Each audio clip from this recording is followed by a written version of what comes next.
There's not much I can do in these explanations without my trusty diagram, the Taijitu. This explains the basis of consciousness. This represents the relationship between positive and negative in terms of ideas and concepts. But when I say negative, I don't mean the minus version. I mean the not version. So if this is oneness, this is not oneness. Not oneness is nothingness. If this is one, this is not one. Not one is zero. 1, 0. So on the lowest dimension, the 0 dimension, these are points. On the 1 dimension, these are lines. Lines of light in nothingness, in the shadow, in the unconscious state. These would represent lines of shadow in the light. Now, what the point about all this is that it's not in any way, this doesn't actually exist as a thing. It's a state of relationship. It doesn't. You won't find these all over the place in the universe. Not in the important sense. There is another sense where they might exist, and I shall try and cover that. Now, so we go from the 0 dimension points, 1 dimension lines, 2 dimension. We've got planes, level surfaces, and 3 dimensions spheres. Now, then the state 4 dimensions is a state of change and where you've got movement. So in practical terms, if we're living in a virtual reality simulation, then in every moment of time, this universe is a totally static structure of space. So if we go along the 4th dimension, what we're dealing with is moments of static time followed by some sort of change and then more change and so on. So it's what we can call the differential. So it's how much do things change? Where do they change from and to and so on? So in practical terms, it's like a movie where each frame represents the frame of a movie, whether it's digital or on film or whatever. But when you play the movie, when you go from one static frame to the next, and to the next, and so on, then that's what consciousness does. It perceives the state of change from one frame to the next, puts that together as the experience that we have here, which is motion. So although in absolute terms, the state of being, everything is static, it's not the what we are is the differential in a sense. We are not the light, the points of light in the shadow. We are the change that occurs when you go from one moment to the next. So what we experience here is a state of space that does not exist, but it is an act of perception. So we perceive ourselves to be in space when in fact we're not. Now, how that works is I'll try to elaborate on. If we imagine that the universe that is made up of spheres. Imagine these are spheres. There are spheres in the shadow of light, made of light, and there are spheres in the light made of shadow. The light spheres are kind of active components of consciousness that create form in some way, matter, whatever. Now, I'm going to suggest that the space as we understand it consists largely of spheres in the shadow that are dark, nothingness, with occasional spheres of light around which those spheres of shadow kind of congregate in probably mainly circular patterns. Now, there is a candidate sphere for this, and it comes in mathematics. This is it. This is called the Riemann Sphere. Now, what marks the Riemann Sphere is that it's got a point at the bottom of 0 and a point at the top, infinity. Now, really, the inside of the sphere is nothingness. It's infinite. And it's empty. And it's unconscious. So basically, it's asleep. There is if you see, there is this circle here. This represents a plane cutting through here. This is the plane, the complex plane. It's got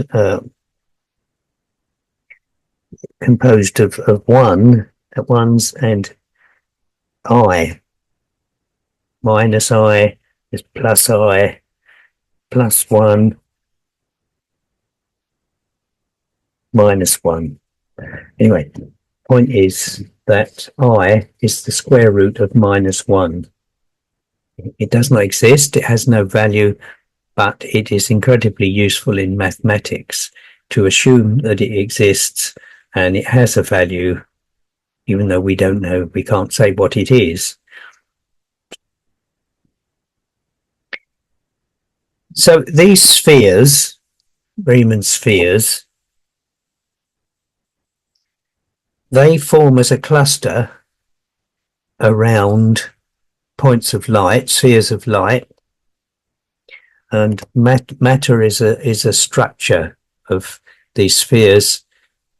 So it's essentially the empty space within the spheres. They are infinitely small points of nothingness.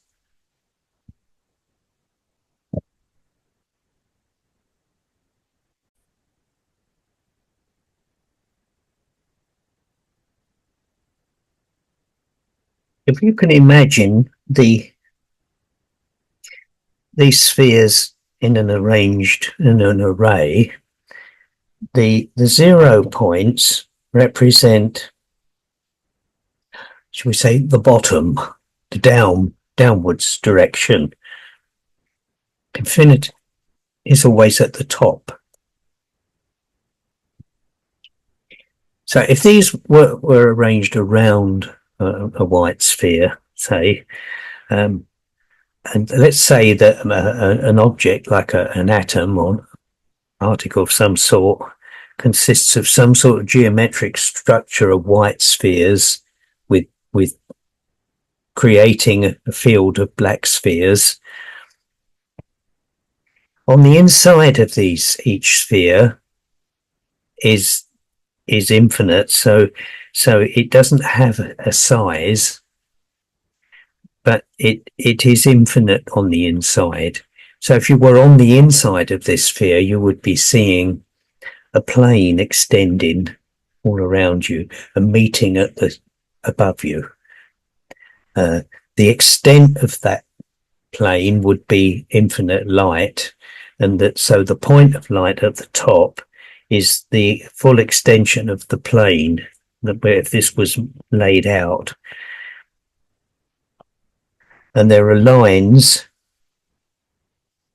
inside the sphere, we can call them rays, that give you the property of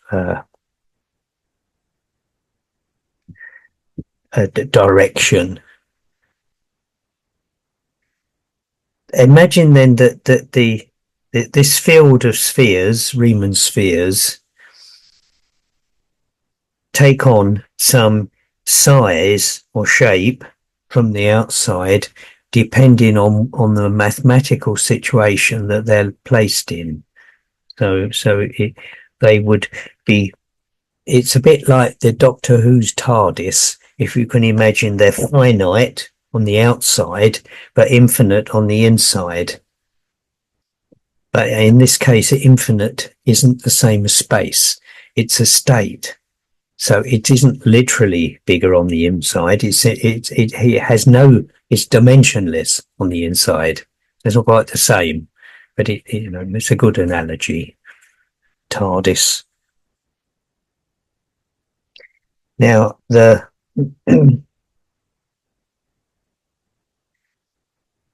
where those shadow points of shadow go, there is a mathematical process that creates the shape.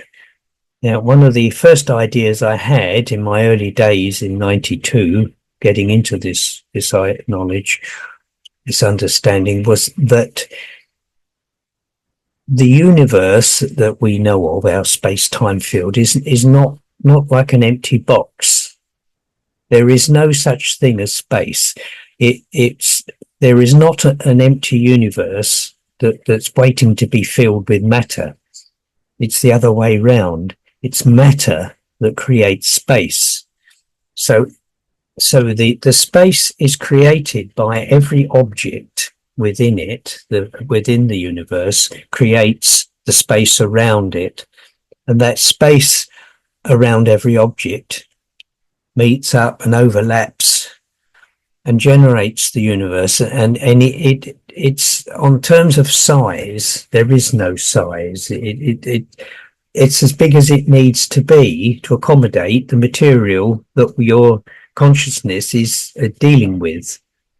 And it's not, the process is the opposite of almost of the way we perceive space, that there is this vast empty volume and it's full of stuff, goes on forever and all the rest of it.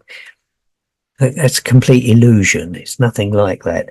So it's made of Riemann spheres. Now, where the shadow spheres go that create matter, that creates, space, is determined by a mathematical process, and I believe it is either the Riemann zeta function, the Riemann hypothesis, or it's equivalent to that. It could be that the Riemann hypothesis represents a subset of this idea, because you always have to remember, when you're dealing with consciousness, you're not just dealing with numbers and things, you're dealing with meaning, and it is the meaning behind objects that defines them, not just their shape and form. Shape and form is a convenience. Now, the zeta function, what it does is it creates a location for a sphere's shadow.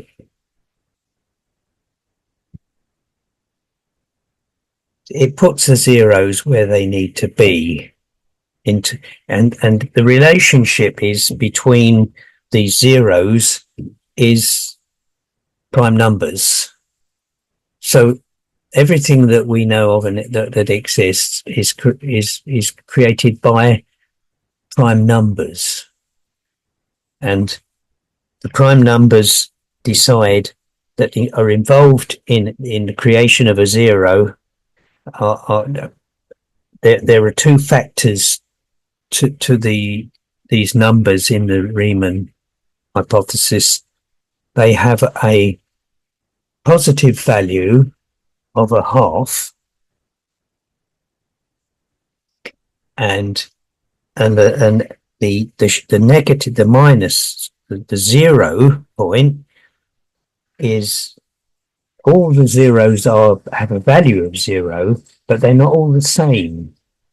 They are located along a line according to the way that this zeta function works. So the 0 points, the spheres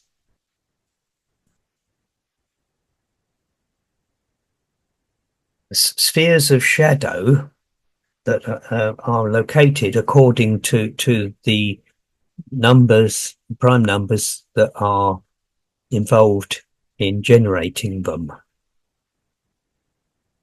So what this gives us is the way that consciousness creates form. If you can imagine that the space we inhabit is made of spheres of nothingness in the light. So we are in the light, and our bodies are a pattern of space and time, but they are within the light. And if you think into here is another interesting diagram that I use. Calendar. So if you imagine that imagine that these holes represent spheres of nothingness. We inhabit these spheres of nothingness in the light, but what we experience is the distribution of these spheres according to, shape and form and so on. So we are really in the light,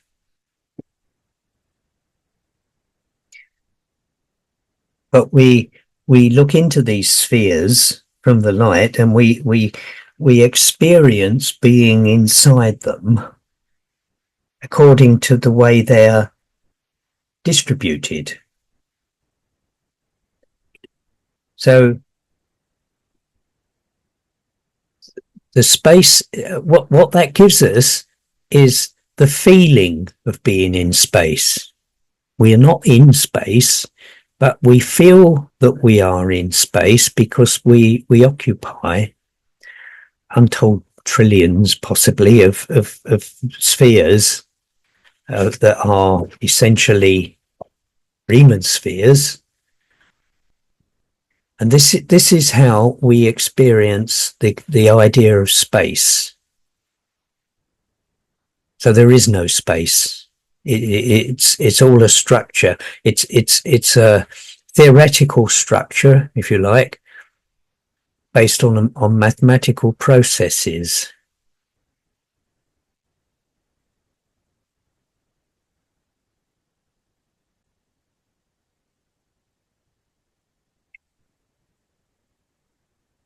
So how do we experience being in space if we're really in the distribution of points of shadow in the light? This is our light,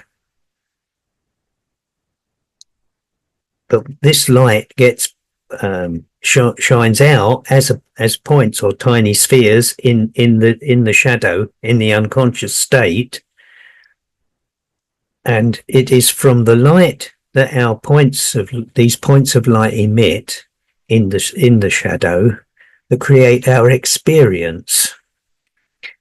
And we experience this state. It's like a dream, a drama, a game, a play, the school. It's all these things, and we experience it because the light is giving out. Our light that we give out, we are not the source of light in the shadow, but we are the effect it creates, the experience of consciousness it creates here. We experience it here.